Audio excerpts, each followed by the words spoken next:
Je n'oublierai jamais le silence qui a suivi. Ce silence lourd, épais, où même les vers semblaient cesser de teinter. Ma fille venait de rire.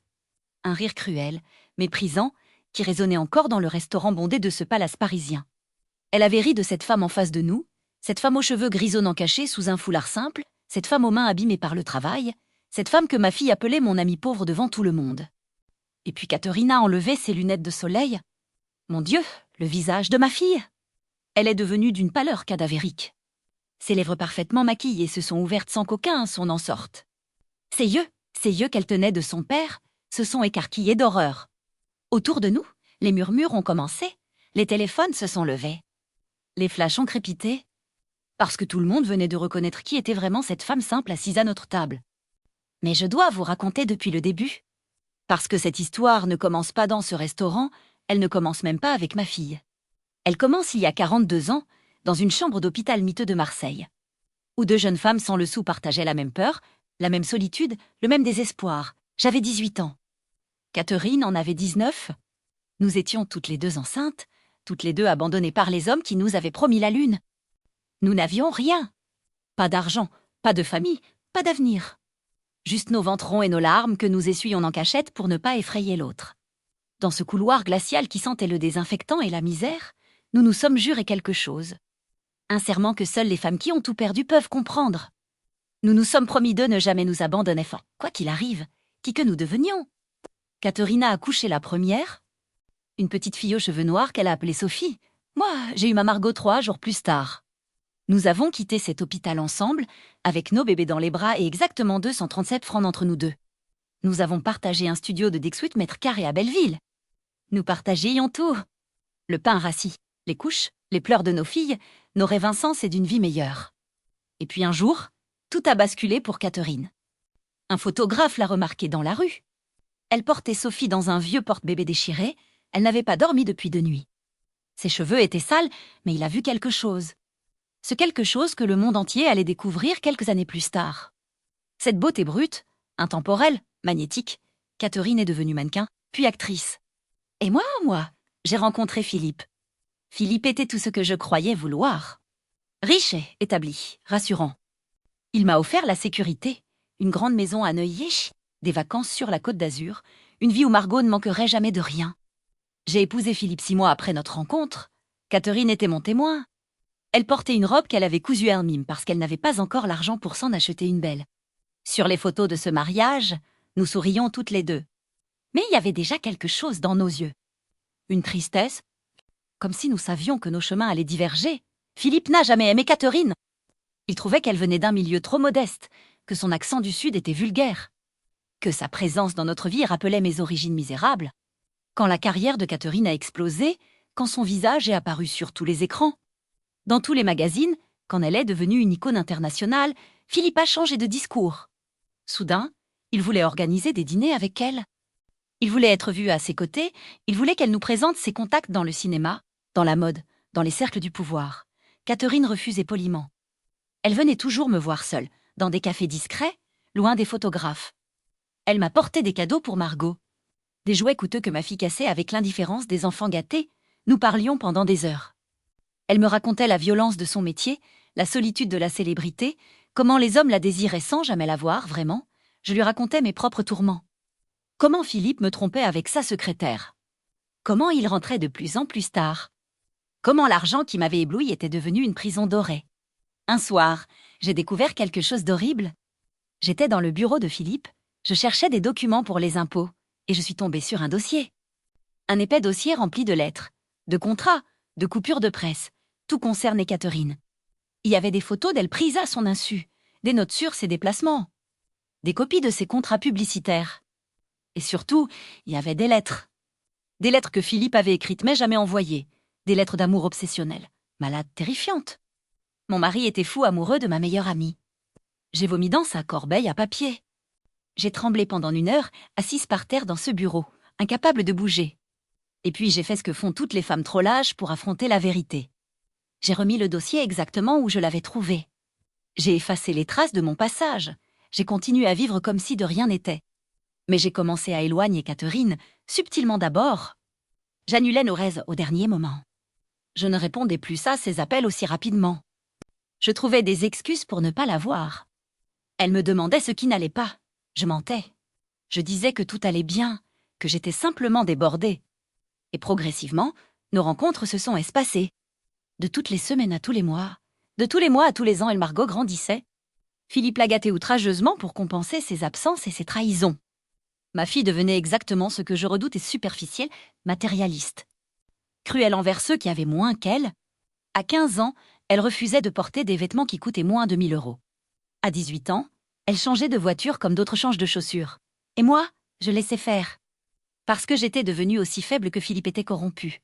Catherine et moi, nous nous voyions encore occasionnellement. Des déjeuners rapides où nous faisions semblant que rien n'avait changé. Mais tout avait changé. Elle était devenue une légende vivante du cinéma français. Moi, j'étais devenue l'épouse fantôme d'un homme d'affaires véreux. Et notre amitié, cette amitié forgée dans la misère et le désespoir, se mourait lentement d'inanition. Il y a 3 mois, Philippe est mort. Une crise cardiaque dans le lit de sa maîtresse du moment. Une fille de 20 ans qui travaillait dans sa société. Quand la police m'a appelée, j'ai ressenti un soulagement immense. Puis de la honte pour avoir ressenti ce soulagement. Puis plus rien du tout, ça m'a juste un vide. Les funérailles ont été grandioses. Tout le gratin parisien était là, des politiciens, des industriels. Des gens qui ne l'aimaient pas mais qui devaient être vus. Margot pleurait des larmes spectaculaires dans une robe Chanel noire qui lui avait coûté 8 000 €. Elle jouait la fille éplorée à la perfection, mais je la connaissais. Elle ne pleurait pas son père. Elle pleurait l'argent qu'elle croyait avoir perdu. Parce que Philippe Roy, ce salaud, m'avait laissé une dernière surprise. Une dette colossale. Des années de mauvaises décisions, d'investissements désastreux, de trains de vie insoutenables. La grande maison de Neuilly était hypothéquée 3 fois. Les comptes en Suisse étaient vides. Les voitures, les bijoux, les œuvres d'art, tout devait être vendu pour rembourser les créanciers. Nous n'avions plus rien. Margot était folle de rage. Elle m'accusait de ne pas avoir surveillé les finances. Elle hurlait que c'était ma faute si nous allions nous retrouver à la rue. Elle refusait de comprendre que j'avais été tenue à l'écart de tout pendant 40 ans. Que Philippe ne m'avait jamais considérée comme une partenaire mais comme un accessoire décoratif. J'ai appelé Catherine. Pour la première fois depuis des années, j'ai composé son numéro sans hésiter. Elle a décroché à la 2e sonnerie. Sa voix était exactement la même. Chaleureuse, si immédiate est vrai, je lui ai tout raconté. La mort de Philippe Hirsch, les dettes, la colère de Margot. J'ai pleuré au téléphone comme je n'avais pas pleuré depuis nos 18 ans. Et Catherine a dit exactement ce qu'elle avait toujours dit. Je suis là, j'arrive, elle est venue le soir même. Pas dans une limousine avec chauffeur. Dans sa vieille Renault qu'elle gardait pour ses escapades loin des paparazzis. Elle portait un jean délavé et un pull troué au coude. Ses cheveux grisonnants en étaient pas teints. Son visage n'était pas maquillé. Elle m'a serré dans ses bras pendant une éternité dans le hall de notre maison bientôt saisie. Elle sentait le savon de Marseille et les cigarettes qu'elle fumait toujours en cachette. Elle sentait l'amitié. La vraie? Maintenant je dois vous demander quelque chose. Écrivez dans les commentaires de quelle ville vous regardez cette histoire. Parce que je veux savoir. Je veux savoir si mes mots traversent les frontières.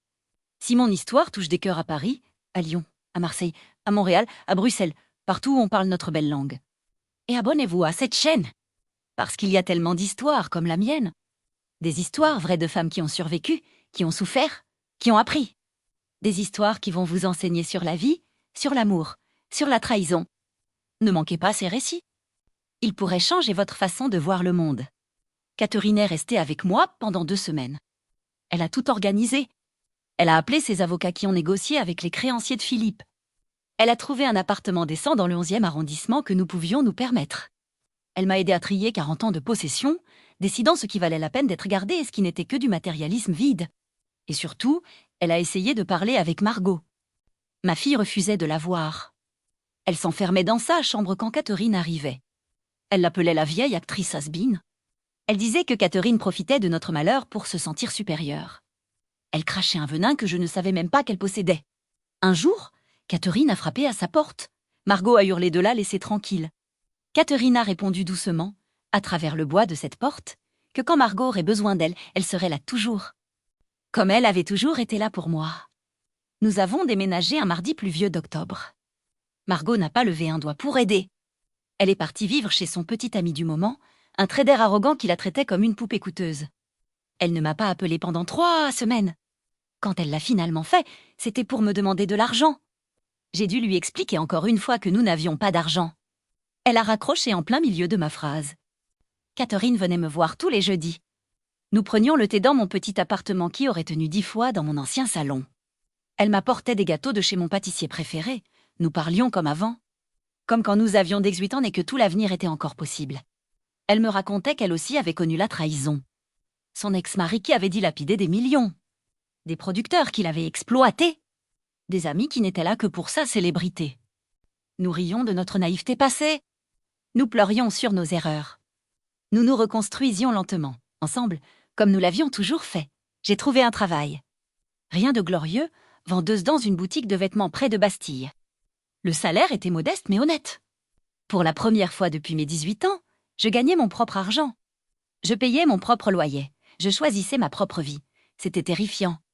C'était libérateur. Catherine était fière de moi. Elle venait parfois dans la boutique, déguisée sous un chapeau et des lunettes énormes, et achetait des choses qu'elle n'avait pas besoin juste pour que je fasse des ventes. Margot, pendant ce temps, glissait. Son petit ami trader l'avait quittée pour une fille plus jeune. Elle avait essayé de vivre sur son nom, sur l'héritage supposé de Philippe, mais tout le monde savait maintenant que cet héritage n'existait pas. Ses amis richissimes l'évitaient. Les invitations au soir et mondaines se tarissaient. Elle découvrait la dure réalité que j'avais toujours connue. Que sans argent, sans statut, on devient invisible. Elle m'a appelée en larmes un soir de janvier. Elle n'avait plus d'endroit où dormir. Elle avait faim, elle avait peur. J'ai dit oui immédiatement. Ma fille pouvait revenir à la maison, notre petite maison. Elle est arrivée avec une seule valise Louis Vuitton qui contenait probablement plus que tout ce que je possédais. Elle regardait mon appartement avec un dégoût qu'elle essayait mal de cacher, mais elle n'avait pas le choix. Alors elle est restée. Les premières semaines ont été un enfer. Margot critiquait tout. L'appartement était trop petit. Le quartier était dangereux. Les voisins étaient bruyants. La nourriture que je préparais n'était pas assez bonne. Elle passait ses journées à chercher un emploi, mais refusait tout ce qui était en dessous de son statut imaginaire. Elle voulait être directrice marketing dans une maison de luxe alors qu'elle n'avait aucune expérience. Elle voulait gagner 6 000 € par mois alors que je peinais à en gagner 1 500. Catherine continuait à venir tous les jeudis. Margot restait dans sa chambre, la porte fermée, la musique à fond. Un jour, Catherine en a eu assez. Elle a frappé à cette porte et l'a ouverte sans attendre de réponse. J'ai entendu des éclats de voix. Catherine parlait fort, ce qui ne lui ressemblait pas. Elle disait à Margot qu'elle gâchait sa vie avec son arrogance, que le monde ne lui devait rien, que sa mère méritait du respect après tout ce qu'elle avait enduré. Margot a risé me rire méchant. Elle a dit que Catherine n'était personne pour lui faire la morale, que Catherine n'était qu'une vieille actrice dont plus personne ne voulait, que sa propre carrière était finie depuis 10 ans. Catherine est sortie de cette chambre blanche comme un linge. Elle m'a regardée avec des yeux pleins de larmes et m'a dit qu'elle était désolée, qu'elle ne savait pas que ma fille était devenue si perdue. Je me suis excusée pour Margot. Catherine m'a serré contre elle et m'a dit de ne jamais m'excuser pour les erreurs des autres, même si ces autres étaient mon propre sang. Les mois ont passé et Margot a finalement trouvé un emploi. Assistante dans une agence de communication.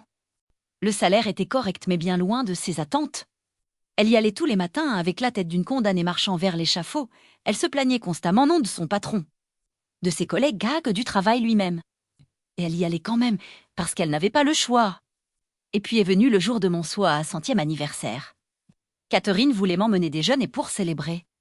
Elle avait réservé dans un restaurant que j'adorais il y a longtemps. Un petit bistrot près du Luxembourg avec une vraie cuisine française et des nappes à carreaux rouges. J'étais excitée comme une enfant. J'ai mis ma plus belle robe. Une robe simple achetée dans ma propre boutique avec ma propre réduction d'employés. Margot est rentrée du travail pendant que je me préparais. Elle a demandé où j'allais. J'ai répondu que Catherine m'emmenait déjeuner pour mon anniversaire. Elle a levé les yeux au ciel.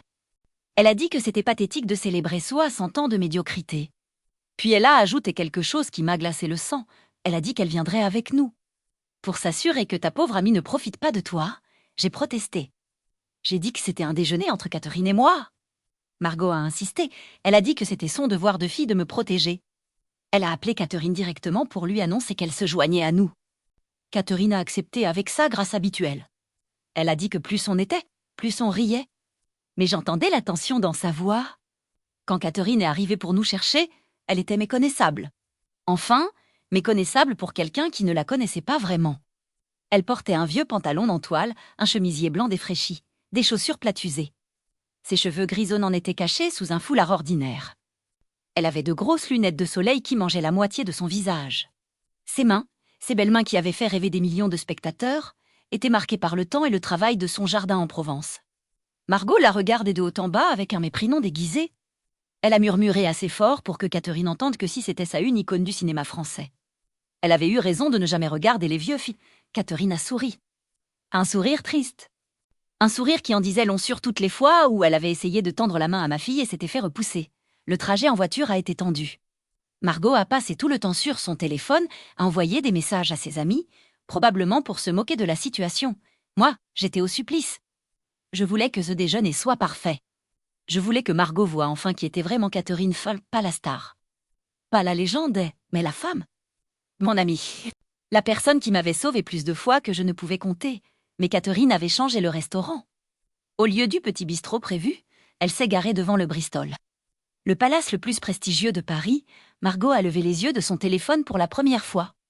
Elle a demandé ce qu'on faisait là. Catherine a répondu simplement que pour un 60e anniversaire, elle voulait quelque chose de spécial. Nous sommes entrés. Le hall était magnifique. Tout en marbre et en dorure. Le personnel nous regardait passer. Ou plutôt, il regardait Catherine. Même déguisée, même vieille, il y avait quelque chose dans sa démarche qui attirait les regards, mais personne ne l'a reconnue, pas encore. Le maître d'hôtel nous a conduites à notre table. Une table merveilleuse près d'une fenêtre donnant sur la cour intérieure. Catherine avait demandé la meilleure table. Elle m'a fait asseoir en face d'elle. Margot s'est installée à côté de moi avec un soupir théâtral. Le serveur est venu prendre nos commandes. Catherine a commandé pour nous trois les meilleurs plats, le meilleur vin. Elle m'a fait un clin d'œil complice, le repas a commencé. La nourriture était exquise, je me sentais comme une reine. Catherine me racontait des anecdotes de tournage, de ses voyages, de sa vie. Des histoires qu'elle ne racontait jamais en public. Des histoires réservées aux vrais amis. Je riais, je pleurais. J'étais heureuse. Margot, elle s'ennuyait ostensiblement. Elle picotait dans son assiette. Elle regardait autour d'elle, espérant probablement voir quelqu'un qu'elle connaissait, quelqu'un qui pourrait lui redonner son statut perdu. Et puis elle a vu une de ses anciennes amies. Une fille qui fréquentait le même lycée privé qu'elle, une fille dont le père possédait la moitié de l'immobilier parisien. Margot s'est levée d'un bond. Elle est allée saluer cette fille qui déjeunait avec ce qui ressemblait à sa famille. J'entendais des bribes de leur conversation. Margot mentait. Elle disait qu'elle travaillait dans une agence de communication très prestigieuse, que tout allait merveilleusement bien, que nous déjeunions au Bristol parce que c'était notre restaurant habituel. La fille la regardait avec un sourire poli mais froid. Le genre de sourire qui dit « Je sais que tu mens, mais je suis trop polie pour te le dire ». Margot est revenue à notre table rouge de Gênes. Elle a vidé son verre de vin d'un trait. Catherine l'observait avec quelque chose dans les yeux, de la pitié peut-être. Ou de la tristesse, elle a posé sa main abîmée sur celle de Margot. Elle a dit doucement qu'elle comprenait, que la chute était difficile, que perdre son statut social était une des épreuves les plus dures qu'une personne puisse affronter. Margot a retiré sa main violemment.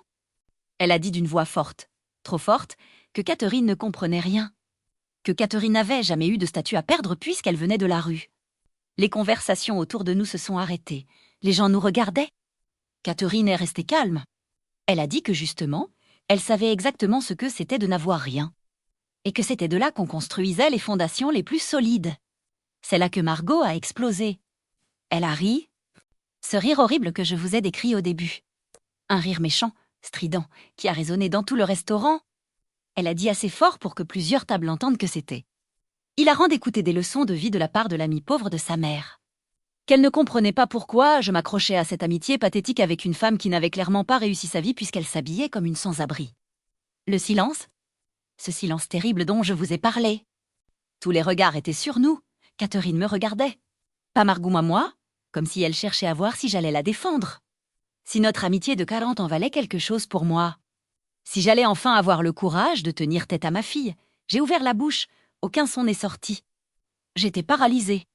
Exactement comme j'avais été paralysée toute ma vie, incapable de me battre. Incapable de défendre ce qui comptait vraiment. Et Catherine a vu cette paralysie. Elle a vu que même après tout, j'étais toujours cette femme faible qui avait choisi la sécurité plutôt que l'amitié, qui avait élevé sa fille dans l'arrogance plutôt que dans l'humilité. Catherine a souri d'un sourire triste et résigné. Elle a porté la main à ses lunettes de soleil, lentement comme si elle prenait une décision importante, et elle les a enlevées vers ses yeux. Ses yeux extraordinaires, d'un bleu vert légendaire qui avait ensorcelé les plus grands réalisateurs du monde. Ces yeux qui m'avaient réconforté dans nos moments les plus sombres. Ces yeux que tout le monde reconnaissait instantanément. J'ai entendu le premier cri étouffé. Une femme à la table voisine, puis un murmure. Puis un autre essayait-elle. Mon Dieu, c'est Catherine Deneuve. Catherine Deneuve est ici. Le nom s'est propagé comme une traînée de poudre. Les téléphones se sont levés, les flashs ont commencé. Margot est devenue blanche. D'un blanc cadavérique. Elle regardait Catherine comme si elle voyait un fantôme. Sa bouche s'ouvrait et se fermait comme un poisson hors de l'eau. Elle a bégayé sans vous êtes. Vous êtes Catherine Deneuve. Pas juste Catherine, fait Catherine Deneuve. L'actrice, la légende. La vraie icousse, Catherine a replacé ses lunettes. Elle a dit d'une voix douce mais ferme que oui, elle était Catherine Deneuve. Mais qu'elle était aussi et surtout Catherine. L'amie pauvre de ta mère. Celle qui a partagé son dernier morceau de pain avec elle il y a 42 ans. Celle qui l'a aidé à changer tes couches quand tu étais bébé parce qu'elle n'avait personne d'autre. Celle qui a payé pour ses obsèques de Philippe quand tu étais trop occupé à pleurer sur ton héritage perdu. Celle qui paye ce repas d'anniversaire aujourd'hui parce que ta mère mérite d'être célébrée même si sa propre fille ne le comprend pas. Le restaurant était en ébullition. Le directeur est venu personnellement à notre table. Il s'est confondu en excuses. Il a dit que si Madame Deneuve lui avait dit qu'elle venait, il aurait arrangé quelque chose de plus privé. Catherine a répondu qu'elle ne voulait rien de privé. Qu'elle déjeunait avec sa meilleure amie et que c'était tout ce qui comptait. Margot pleurait maintenant. Des vraies larmes cette fois. Pas les larmes de crocodile qu'elle avait versées aux funérailles de son père. Des larmes de honte, d'humiliation, de réalisation. Tout le restaurant la regardait. Cette fille arrogante qui venait d'insulter Catherine Deneuve. Les téléphones étaient braqués sur elle, les gens enregistraient. Elle savait que dans quelques heures, ce serait partout sur Internet. Sa carrière, déjà moribonde, était finie. Elle s'est levée brusquement. Sa chaise est tombée avec fracas. Elle a couru vers la sortie, renversant un serveur au passage. Je l'ai regardé partir. Mon bébé. Ma petite fille. La personne que j'avais éleveur, nourrie, et je n'ai pas couru après elle. Pour la première fois de sa vie, je l'ai laissée partir. Catherine a pris ma main. Elle m'a demandé si j'allais bien. J'ai éclaté en sanglots. Là, au milieu de ce restaurant chic, devant tous ces inconnus et leurs téléphones, j'ai pleuré toutes les larmes que je retenais depuis 42 ans. J'ai pleuré ma jeunesse perdue. Mon mariage gâché tort ma fille ratée. Toutes mes erreurs. Tous mes regrets, Catherine m'a laissé pleurer. Elle n'a pas essayé de me consoler avec des mots vides. Elle a juste tenu ma main. Comme elle l'avait tenue dans ce couloir d'hôpital quand nous n'avions rien. Comme elle l'avait tenue à mon mariage quand nous savions déjà que je faisais une erreur.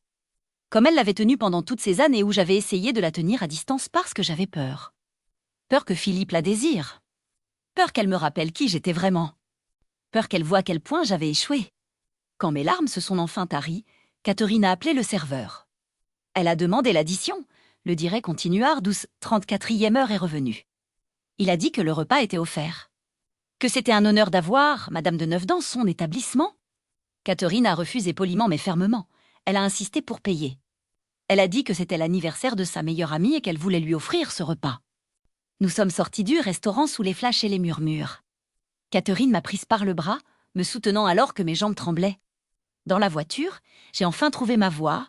J'ai dit à Catherine que j'étais désolée. Désolée de ne pas l'avoir défendue. Désolée de l'avoir éloignée pendant tant d'années. Désolée d'avoir raté l'éducation de Margot si spectaculairement. Catherine a secoué la tête. Elle a dit qu'elle n'avait jamais été en colère contre moi. Qu'elle comprenait mes peurs. Qu'elle avait toujours su pour l'obsession de Philippe parce qu'il n'était pas aussi discret qu'il le croyait. Qu'elle avait respecté ma décision de prendre mes distances même si ça lui brisait le cœur. Parce que c'était ça l'amitié véritable. Respecter les choix de l'autre même quand on ne les comprend pas. Elle m'a ramenée à mon appartement. Margot n'était pas là, ses affaires non plus. Elle avait pris ses valises et elle était partie. Elle a laissé un mot sur la table de la cuisine. Un mot bref qui disait qu'elle ne pouvait plus vivre avec la honte. Qu'elle partait s'installer chez une amie à Lyon, qu'elle avait besoin de temps. Le mot n'incluait pas d'excuses. Ni pour moi, ni pour Catherine. Catherine a lu le mot par-dessus mon épaule. Elle a dit que Margot reviendrait peut-être un jour, ou peut-être pas. Que je devais être prête pour les deux possibilités. Que je ne pouvais pas vivre ma vie en attendant que ma fille grandisse enfin. Elle avait raison. Elle avait toujours raison. Les semaines qui ont suivi ont été étranges. La vidéo de l'incident au Bristol était partout sur YouTube. Sur tous les réseaux sociaux, les gens commentaient. Certains prenaient la défense de Margot, disant qu'elle était jeune et qu'elle avait fait une erreur. La plupart la condamnaient. l'accusait d'être l'exemple parfait de la jeunesse gâtée et pourrie. Catherine était bombardée de demandes d'interview. Elle refusait toutes, elle disait que c'était une affaire privée. Moi, je suis devenue célèbre malgré moi. La meilleure amie de Catherine Deneuve, les journalistes ont déterré notre histoire. On trouvait des photos de nous jeunes dans notre studio misérable de Belleville. On racontait notre pacte, notre amitié, comment nous avions survécu ensemble. Certains articles étaient élogieux, d'autres étaient cruels, insinuant que j'avais profité de Catherine pendant toutes ces années. Ma boutique a vu une augmentation spectaculaire de clientèle. Des gens venaient juste pour me voir, pour me parler, pour entendre des histoires sur Catherine. Ma patronne était ravie, elle m'a donné une augmentation. J'ai refusé. Je ne voulais pas être payée pour mon amitié avec Catherine. Je voulais gagner mon salaire honnêtement. Catherine et moi avons recommencé à nous voir tous les jeudis. Mais maintenant, elle ne se cachait plus. Elle venait à mon appartement sans déguisement, sans lunettes de soleil géantes. Les voisins s'y sont habitués. Catherine Deneuve qui monte les escaliers de notre immeuble modeste avec un sac de courses, Catherine Deneuve qui aide à sortir les poubelles. Catherine Deneuve qui rit à gorge déployée dans notre petit salon en buvant du thé ordinaire. Un jour, 3 mois après l'incident, Margot a appelé. J'ai failli ne pas répondre. Ma main tremblait en tenant le téléphone. J'ai décroché. Sa voix était différente, plus douce, plus hésitante. Elle a dit qu'elle était désolée, et vraiment désolée. Qu'elle avait passé ces 3 mois à réfléchir, à comprendre. Qu'elle voyait maintenant à quel point elle avait été aveugle, cruelle, perdue. Elle m'a dit qu'elle avait trouvé du travail à Lyon, un vrai travail cette fois. Pas un emploi de prestige, mais un travail honnête dans une petite entreprise qu'il avait embauché malgré sa réputation. Que son patron était un homme bon qui croyait aux secondes chances. Qu'elle partageait un appartement avec 2 colocataires. Qu'elle prenait le métro tous les matins. Qu'elle cuisinait ses propres repas. Qu'elle vivait enfin dans le monde réel. Elle m'a demandé si je pouvais lui pardonner. J'ai dit oui sans hésitation. Parce qu'elle était ma fille. Parce que j'avais contribué à faire d'elle ce qu'elle était devenue. Parce que tout le monde méritait une seconde chance. Puis elle a demandé quelque chose de plus difficile. Elle voulait savoir si Catherine pouvait lui pardonner aussi. J'ai dit que je lui demanderais. Margot a pleuré au téléphone.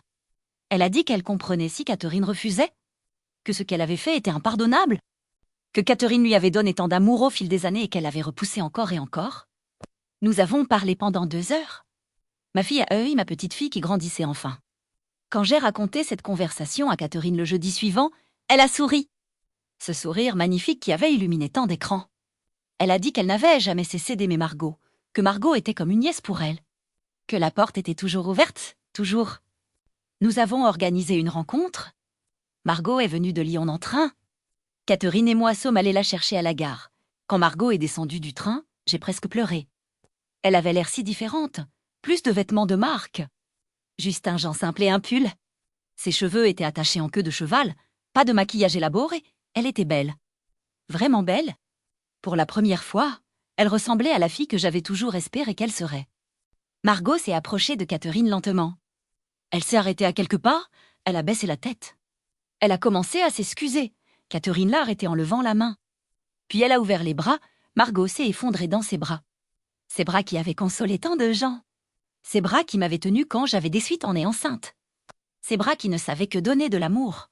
Nous sommes allés déjeuner. Pas au Bristol cette fois. Dans un petit restaurant vietnamien près de mon appartement. Un endroit simple où personne ne nous dérangerait. Margot a raconté sa vie à Lyon, son appartement minuscule. Ses colocataires qui devenaient ses amis. Son travail qui était épuisant mais satisfaisant. Comment elle découvrait qui elle était vraiment quand on enlevait l'argent et le statut? Catherine l'écoutait avec attention. Elle posait des questions, des vraies questions. Pas pour juger mais pour comprendre. Et Margot répondait avec une honnêteté que je ne lui connaissais pas. Elle admettait ses erreurs. Elle parlait de sa thérapie, de comment elle comprenait maintenant qu'elle avait utilisé l'arrogance pour cacher sa peur d'être insignifiante.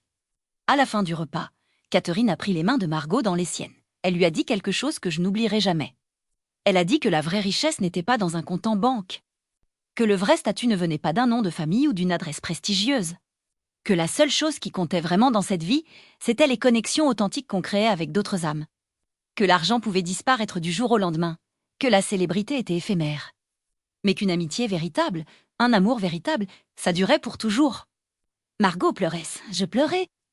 Catherine pleurait aussi. Nous étions 3 femmes assises dans un restaurant vietnamien bon marché, pleurant sur nos vies compliquées, nos erreurs, nos regrets, mais aussi sur notre amour, Notre pardonne, notre espoir. Maintenant, 6 mois plus tard, ma vie est différente. Margot vient me voir une fois par mois. Elle a été promue dans son entreprise. Elle a un petit ami, un homme bien qui la traite avec respect. Elle parle de retourner à l'école, d'obtenir un vrai diplôme. Elle m'appelle régulièrement juste pour parler. Pas pour demander de l'argent, juste pour parler. Catherine et moi nous voyons toujours tous les jeudis. Parfois nous allons au cinéma. Parfois nous nous promenons simplement dans Paris. Parfois nous restons dans mon appartement à boire du thé et à regarder de vieux films. Notre amitié n'a plus besoin de se cacher. Elle existe au grand jour, forte et belle et vraie. Je pense souvent à cette scène au Bristol. À ce moment terrible où tout s'est effondré. Mais je réalise maintenant que c'était nécessaire. Que parfois les choses doivent s'effondrer complètement pour qu'on puisse les reconstruire correctement. Que Margot avait besoin de perdre tout son orgueil pour trouver sa véritable valeur. Que j'avais besoin de voir ma fille me rejeter pour comprendre que je devais arrêter de vivre pour elle et commencer à vivre pour moi. Et Catherine invita ma belle Catherine. Elle savait exactement ce qu'elle faisait ce jour-là au restaurant. Elle aurait pu garder ses lunettes. Elle aurait pu laisser Margot continuer à l'insulter. Mais elle a choisi de révéler qui elle était, pas par vanitaire, pas pour humilier Margot, mais pour me forcer enfin à faire un choix. À choisir entre l'amitié et la lâcheté. À choisir entre ce qui était réel et ce qui était faux. Et j'ai choisi tard, trop tard peut-être, mais j'ai choisi. Je l'ai choisi, que j'ai choisi notre amitié. J'ai choisi la vérité. J'ai choisi la vie que j'aurais dû vivre depuis le début. Il y a quelques jours, Catherine m'a proposé quelque chose. Elle m'a dit qu'elle avait une maison en Provence. Une belle maison avec trop de chambres pour une seule personne. Elle m'a demandé si je voudrais venir y vivre avec elle, pas comme employée. Pas comme invitée, mais comme amie, comme sœur. Comme la famille que nous avons toujours été, j'ai dit que je devais réfléchir. Que j'avais mon travail à Paris, mes routines. Ma nouvelle vie que je construisais lentement. Catherine a dit qu'elle comprenait, c'est qu'elle attendrait. Qu'elle attendrait aussi longtemps que nécessaire. Mais ce matin, je me suis réveillée avec une certitude et j'ai 60 ans. J'ai gâché 40 de ces années à vivre la vie que d'autres voulaient pour moi. À être l'épouse parfaite d'un homme que je n'aimais pas. À élever une fille dans un monde de faux semblants. À éloigner la seule personne qui m'avait aimé inconditionnellement depuis le début. Je ne vais pas gâcher les 20 prochaines années, ou les 10 ou les 5. Peu importe le temps qu'il me reste. Je vais le passer avec Catherine. Dans cette maison en Provence, à cultiver un jardin, à lire des livres. À boire du vin sous les étoiles, à rire de nos souvenirs. À créer de nouveaux souvenirs. Je vais appeler Catherine ce soir pour lui dire oui, oui à la Provence. Oui à l'amitié. Oui à la vie que j'aurais toujours dû vivre. Margot est d'accord. Elle dit qu'elle viendra nous voir souvent. Qu'elle est heureuse que je fasse enfin quelque chose pour moi. Qu'elle est fière que je choisisse le bonheur plutôt que la sécurité. Alors voilà mon histoire. L'histoire de 2 filles pauvres de Marseille qui se sont jurées de ne jamais s'abandonner. L'histoire de comment j'ai trahi ce serment pendant 40 ans. L'histoire de comment une seule scène terrible dans un restaurant m'a réveillée de mon long sommeil. L'histoire de comment il n'est jamais trop tard pour choisir l'amour plutôt que la peur. Si vous m'écoutez maintenant, où que vous soyez, je veux que vous pensiez à vos propres choix. Aux amitiés que vous avez négligées, aux rêves que vous avez abandonnés. Aux vies que vous avez acceptées parce que c'était plus facile que de vous battre pour ce que vous vouliez vraiment. Il n'est pas trop tard. Il n'est jamais trop tard. Catherine m'a appris ça. Pas avec des mots, mais avec des actions. En restant à mes côtés même quand je ne le méritais pas. En me tendant la main encore et encore même quand je la repoussais. En croyant en moi quand je ne croyais plus en moi-même. En m'aimant non pas malgré mes défauts, mais avec eux. C'est ça l'amitié véritable. Ce n'est pas les moments faciles. Ce n'est pas les déjeuners au champagne et les rires insouciants. C'est rester debout à côté de quelqu'un quand le monde entier s'effondre. C'est dire la vérité même quand ça fait mal. C'est pardonner l'impardonnable. C'est choisir encore et encore de croire en la bonté de l'autre même face à l'évidence du contraire. Catherine Deneuve est une légende du cinéma. Le monde entier le sait. Mais moi, je connais une vérité plus profonde. Catherine est simplement la fille qui a partagé son dernier morceau de pain avec moi quand nous n'avions rien.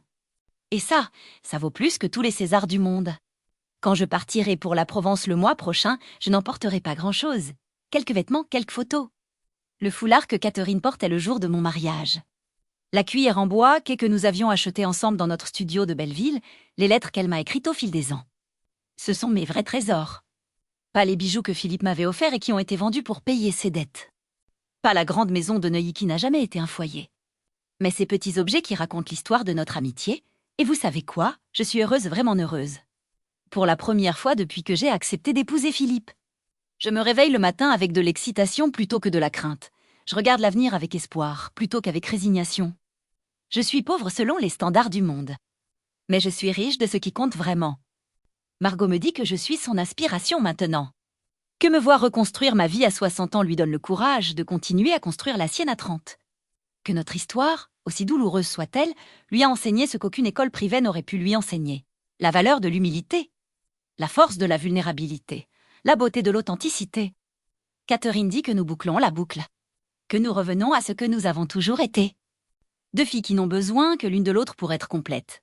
Pas de mari, pas de statut, pas d'argent. Juste l'amitié, juste l'amour, juste la vérité. Le monde a été choqué par cette scène au Bristol, par l'arrogance de ma fille, par la révélation de l'identité de Catherine, par le drame de tout ça. Mais pour moi, ce n'était pas du drame, c'était de la libération. C'était le moment où les chaînes que je portais depuis 40 ans se sont finalement brisées. C'était le moment où j'ai arrêté de vivre pour les apparences et j'ai commencé à vivre pour la réalité. Alors merci Margot, pour ce rire cruel qui a tout déclenché, pour cette méchanceté qui a forcé la vérité à éclater au grand jour, pour cet acte terrible qui a finalement guéri notre famille brisée. Je sais que tu lises probablement ceci quelque part. Je sais que tu pleures probablement, mais sache que je ne te blâme pas, déçu, tu étais perdue. Nous étions toutes perdues. Et maintenant nous sommes trouvées, merci Catherine. Pour ne jamais avoir abandonné. Pour avoir cru en notre amitié même quand je n'y croyais plus. Pour avoir été patiente. Pour avoir été forte. Pour avoir été toi. Tu m'as sauvée plus de fois que je ne peux compter. Et tu continues à me sauver chaque jour. Et merci à vous qui écoutez cette histoire. Pour avoir pris le temps d'entendre le récit d'une vieille femme qui a passé la plupart de sa vie à faire les mauvais choix. J'espère que mon histoire vous inspirera. Pas à faire comme moi, mais à faire mieux que moi. À choisir l'amitié plutôt que le statut. À choisir l'amour plutôt que l'argent. À choisir la vérité plutôt que les apparences. La vie est courte. Trop courte pour la gâcher à vivre selon les attentes des autres. Trop courte pour laisser l'orgueil détruire les connexions précieuses. Trop courte pour attendre que les circonstances parfaites se présentent avant de choisir le bonheur. Le bonheur est un choix quotidien. Un choix difficile. Mais un choix qui vaut chaque seconde d'inconfort qu'il cause. Je m'appelle Chloé de Bâle, j'ai 60 ans. J'ai été pauvre, puis riche, puis pauvre à nouveau. J'ai été mariée à un homme qui ne m'aimait pas. J'ai élevé une fille qui me méprisait. J'ai presque perdu la seule amie qui comptait vraiment. Mais maintenant, à 60 ans, je commence enfin à vivre, vraiment vivre. Et si je peux le faire, vous le pouvez aussi. Peu importe votre âge, peu importe vos erreurs passées. Peu importe combien vous pensez avoir gâché, il n'est jamais trop tard pour choisir différemment.